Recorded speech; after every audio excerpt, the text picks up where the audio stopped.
Over 25 tourists were killed on 22nd April 2025 in Baisaran Valley in Pahalgam.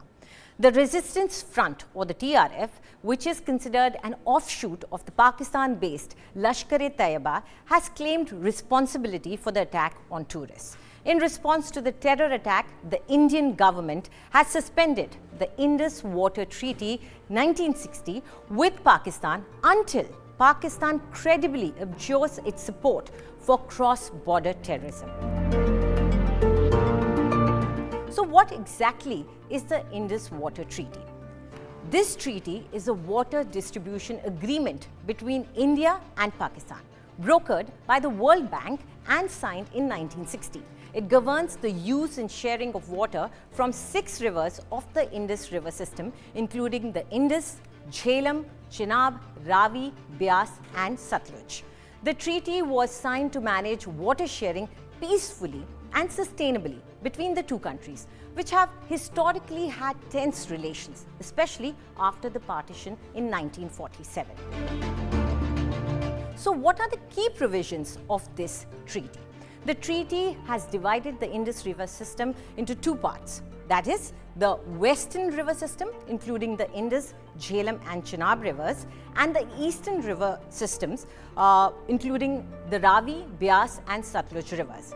As per the treaty, Pakistan received control over the Western rivers and India received control over the Eastern rivers.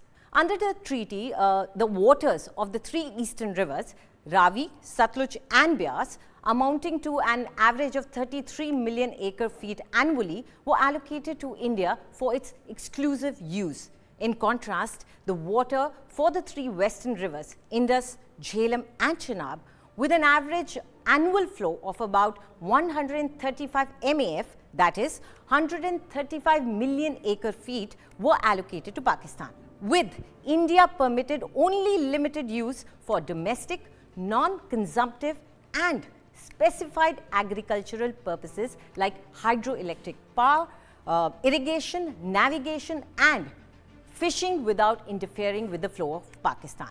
Also, it cannot store or divert the waters of western rivers for consumptive use. Here, the World Bank acts as a facilitator and observer, but has no adjudicatory role unless both parties request it. Now, how will this suspension impact Pakistan? The treaty has survived multiple wars and periods of high tension between the two nations, but this time it has been suspended by the government of India. Let's see how this suspension is going to impact Pakistan. The Indus Water Treaty is not just a water sharing agreement, but a lifeline for its agriculture, economy and water security.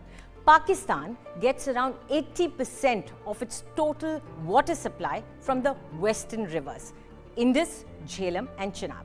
These rivers are the backbone of Pakistan's irrigation system, which feeds the Indus Basin irrigation system, which is the largest contiguous irrigation system in the world. Hence, this suspension will ruin the agricultural economy of Pakistan, which employs over 35% of Pakistan's labor force and contributes around 19% to the GDP.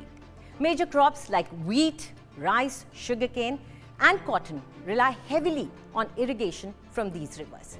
A disruption in water flow could lead to crop failure, food shortages and inflation, hitting the poorest the hardest. Moreover, Pakistan has limited water storage capacity, that is only 30 days. Also, rainfall in Pakistan is seasonal and highly variable, making rivers the only consistent source of fresh water. Millions of people in Pakistani cities like Lahore, Multan and Hyderabad rely on water from the western rivers for drinking and sanitation. This disruption in water flow would have a direct impact on public health and urban infrastructure. The Indus Water Treaty is critical to Pakistan's survival. It ensures access to life-sustaining rivers, underpins the country's agriculture and economy. This decision by the Indian government is a message against Pakistan's regular support for cross-border terrorism. It poses a serious strategic challenge for Pakistan, both internally and internationally.